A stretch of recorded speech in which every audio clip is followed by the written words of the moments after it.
Bom dia a todos, os irmãos aqui presentes, na nossa casa, Associação Espírita Cristã André Luiz, aos nossos irmãos internautas, os nossos votos de muita paz. Estamos dando início na nossa casa um novo livro de Humberto de Campos, que esse estudo foi criado para estudar as obras dele, né?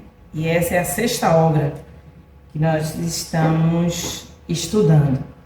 E vamos iniciar nesta manhã as Cartas e Crônicas, né? Como nós sabemos, é uma obra psicografada por Francisco Cândido Xavier, pelo espírito do irmão X, o nosso querido Humberto de Campos. Ele começa logo na dedicatória que nos chama a atenção. No último parágrafo, ele diz assim: Ah, Senhor, compreendo o significado dos teus apelos e a grandeza de tua eficiência, mas perdoa os pequeninos servos que sou, se nada mais tenho de mim para te dar. Então ele começa a nos apresentar logo nesse primeiro momento aqui na dedicatória a pequenez do trabalho, mas sobretudo essa semeadura de fato que é o Evangelho de Jesus. A primeira lição que nós vamos trabalhar hoje é lição nas trevas. E a gente vai a um texto menor, esse material, esse novo livro dele, Cartas e Crônicas, o texto é menor. Então nós vamos gastar um tempo menor para as nossas reflexões. Bem, o texto começa nos dizendo assim: no Vale das Trevas delirava a legião de espíritos infelizes. Nós sabemos que as zonas umbralinas, a maioria dos habitantes, quase um percentual bastante significativo, são irmãos ainda que não conheceram o verdadeiro sentido da sua existência, o verdadeiro ensinamento de Jesus.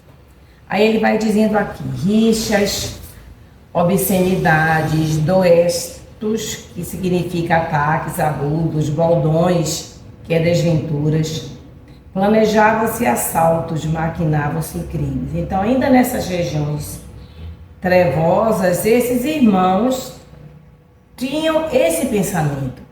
Porque, na verdade, também do outro lado da vida, da existência, nós nos comportamos do mesmo jeito que nos comportamos do lado de cá. Então, esses irmãos que na sua existência terrena tinham esses comportamentos que era desviado dos ensinamentos cristãos, chegando no mundo espiritual também tiveram esses mesmos comportamentos. Mas nós sabemos e vimos recentemente nos reafirmar no livro Os Mensageiros, através do filme, que nas regiões trevosas também a misericórdia de Deus se faz presente. E lá nós vimos quantos espíritos benfeitores trabalham nessa região para resgatar irmãos que se arrependem e que desejam ser auxiliados. Nessa região trevosa chega o espírito benfeitor que penetrou a caverna, apaziguando e abençoando. Então eles estavam naquela aflição, naquela angústia, planejando atitudes, ações ruins, quando chega esse espírito benfeitor harmonizando, tentando harmonizar aquele ambiente. Aqui abraçava um desventurado, apartando da malta, de modo a entregá-lo mais tarde a equipes socorristas. Então ele chegou ali já preparando o ambiente para que posteriormente a equipe de socorro espiritual chegasse para levar aqueles irmãos, como levaram André Luiz, que é a nossa referência também. Mais tarde, a equipe socorristas. Mais adiante, aliviava com suave magnetismo a cabeça atormentada de entidades em desvario. Então, a gente está vendo aqui pela essa descrição de Humberto de Campos, era esse ambiente de dor, de angústia que chega aquele benfeitor como um bálsamo para tentar pelo menos acalmar aquele ambiente. O serviço assistencial seguia difícil. Olha, o serviço assistencial seguia difícil. Quando, enfurecido o mandante da crueldade, ao descobri-lo, se aquietou em súbita acalmia e, impondo respeitosa serenidade, a chusma, de loucos, aquela multidão de loucos, declinou-se a nobre condição. Então, era aquele ambiente que tinha uma insanidade coletiva. Que os companheiros rebelados se acomodassem, deixando livre passagem àqueles que reconheciam o missionário do bem. Então, aquele espírito benfeitor chegou naquela caverna de regiões trevosas, onde nós tínhamos uma legião de espíritos em sofrimento, e que aquele benfeitor chegou ali para preparar aqueles irmãos que naquele dia, naquele momento, seriam resgatados. Mas nós sabemos, pelo que a literatura espírita nos traz e as obras da codificação, que nem todos os espíritos estão prontos para esse resgate. Conhece-nos? O espírito pergunta ao benfeitor, interrogou o recém-chegado, entre espantado e agradecido. Sim, disse o rude empreiteiro da sombra, eu era um doente na terra, e curastes meu corpo que a moléstia desfigurava. Então, nesse momento está havendo um reencontro, porque eles, quando viviam na terra, eles tinham se encontrado em um trabalho social. Lembro-me perfeitamente do teu cuidado ao lavar minhas feridas. Em outro momento, lá atrás, quando eles viviam na terra, ele teve uma doença e esse benfeitor tinha lavado as feridas, já tinha começado os primeiros socorros. E os circunstantes entraram na conversação de improviso e um deles, de dura carranca, apontou o visitador e clamou para o amigo. Que mais te fez este homem no mundo para que sejamos forçados à deferência? Que mais esse homem fez de bom para você? Deu-me teto e agasalho. Como era um grupo, era uma multidão, o outro inquiriu, que mais? Que mais? Supriu minha casa de pão e roupa, libertando-nos a mim e a família da nudez e da fome. Outro ainda perguntou, e que ironia, mas nada? Para além dessa assistência, do assistencialismo, o que é que esse benfeitor tinha feito? Muitas vezes dividia comigo o que trazia na bolsa, entregando-me abençoado dinheiro para que a penúria não me arrasasse. Estabelecido o silêncio, o espírito benfeitor, encorajado pelo que ouvia, indagou com humildade. Então houve um diálogo, não apenas um diálogo que houve intervenção de outros, perguntando o que é que aquele benfeitor, na existência terrena, para além do assistencialismo, tinha feito para esse homem que se encontrava nessa caverna, nas zonas umbralinas. Meu irmão, nada fiz senão cumprir o dever que a fraternidade me impunha. Entretanto, se te mostra tão generoso para comigo em tuas manifestações de reconhecimento de amor, que reconheço não merecer. Por que te entregas assim à obsessão e à delinquência? Já que eu fui tão esse homem generoso que te auxiliou nos momentos de dificuldade, por que tu se encontras em uma região de sofrimento? O interpelado pareceu sensibilizar-se, meneou tristemente a cabeça e explicou. É verdade, és bom e amparastes a minha vida, mas não me ensinastes a viver. Olha a chamada, né?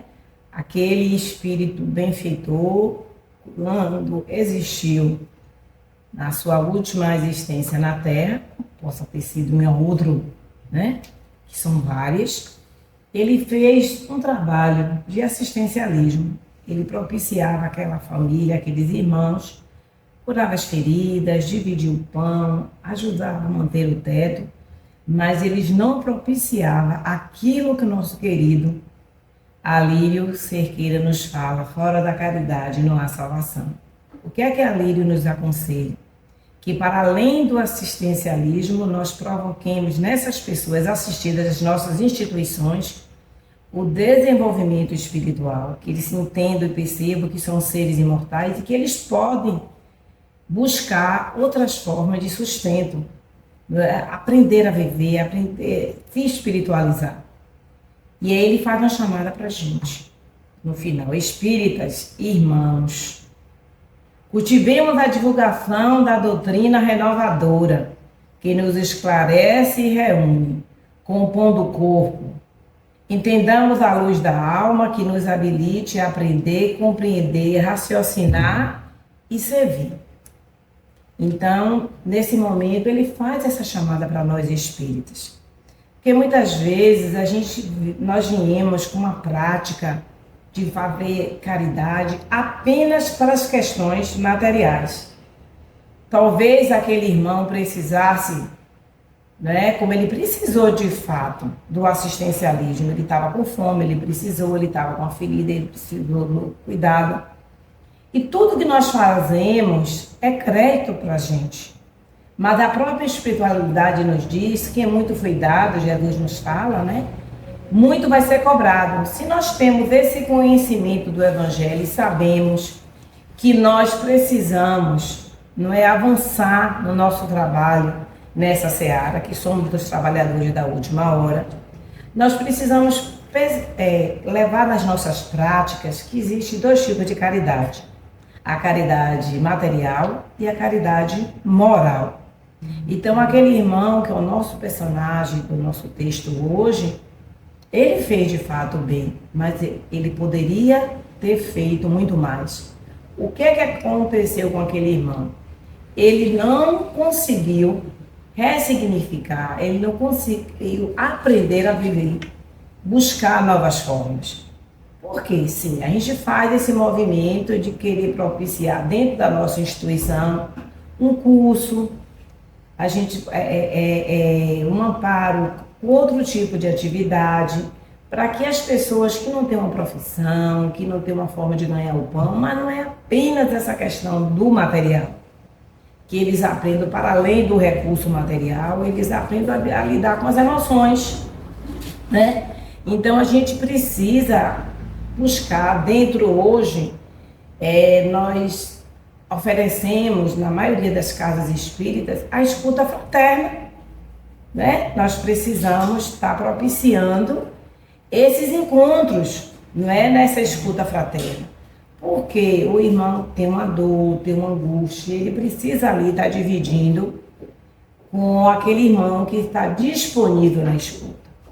Então, esse texto de Humberto de Campos, na nossa manhã, que nos chama a atenção para que nós possamos estar sempre refletindo a nossa responsabilidade no trabalho social, porque a casa espírita, ela não está aberta apenas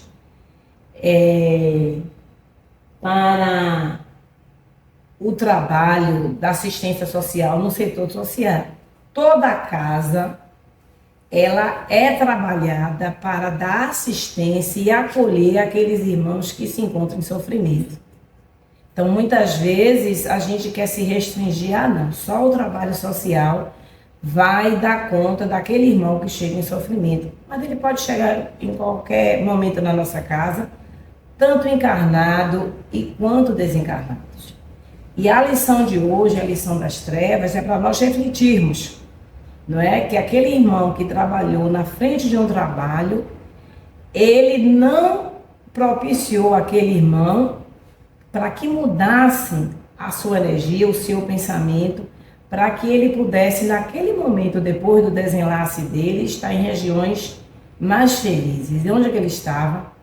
Numa caverna, em sofrimento. Então, para que nós possamos... Recebeu o material, se acomodou, não é? Ele também estava doando material, também se acomodou. E aquele espírito benfeitor não tinha refletido ainda que ele ele se considerava um espírito benfeitor porque ele estava fazendo o trabalho que ele fazia na terra. Ele ia auxiliar aqueles irmãos em sofrimento. E olhe como aqueles espíritos ainda em sofrimento, para nós percebermos, em qualquer lugar que nós estejamos, seremos sempre propícios à reflexão e aprendizado. Quem ensinou aquele benfeitor naquele momento foram os irmãos em trevas, que começaram a questionar o que é que de fato eles tinham feito para aquele irmão. Se de fato ele tivesse feito algo extremamente significativo na sua promoção espiritual, eles não estariam naquela condição. Então é isso que nós precisamos estar pensando. Aquela história da vaquinha, né? Que o mestre vai com o discípulo. Exatamente. Eu tenho a história da vaquinha muito bem. É porque, na verdade, você está oferecendo o tempo inteiro aquele leite, né? Aí o mestre do vaquinha. Exatamente. Abaixo, eu disse, mas mestre, é só o que ele tem. É só o que ele tem como sustento dele. Ele disse, faça, joga a vaquinha na ribanceira. Exatamente. E quando chega um tempo depois, está tudo mudado naquela casa. Né? Repetiu? Tem a história da vaquinha que a irmã aqui está interagindo conosco, falando exatamente isso. Que o mestre, né, leva, né, o discípulo e empurra a vaquinha, né, de ladeira abaixo. Naquele momento, existe uma simbologia. O que é que de fato aquela pessoa tem para oferecer? Né? Então, que a gente possa estar buscando exatamente isso. Que todos nós temos muitas coisas para oferecer, mas às vezes o que nós fazemos ainda muito pouco, mas ele é significativo. Porque às vezes a gente acha que o grande trabalho na assistência social é a gente dar muitas cestas básicas, é a gente dar muito pão, muito leite, muita sopa. Isso é importante sim, é muito significativo, mas para além de tudo isso, como nós estamos usando esse Evangelho de Jesus na vida dessas pessoas. Então, que nós possamos, nessa manhã de hoje, percebermos nesse trabalho de Humberto, para nós refletirmos enquanto espíritas, não é? Como o que nós estamos fazendo aqui, para nós ampliarmos a consciência desses irmãos que chegam aqui em condições de sofrimento. Então, que nós possamos, não é, buscar sempre o Evangelho de Jesus e perceber que nos esforcemos sempre para que a gente consiga, de fato, não é, levar essa mensagem de amor, de educação espiritual, moral, para esses irmãos, para que quando nós passemos pela porta estreita, nós olhemos para trás e percebamos que nós demos o melhor de nós e propiciamos ao outro um despertar tranquilo.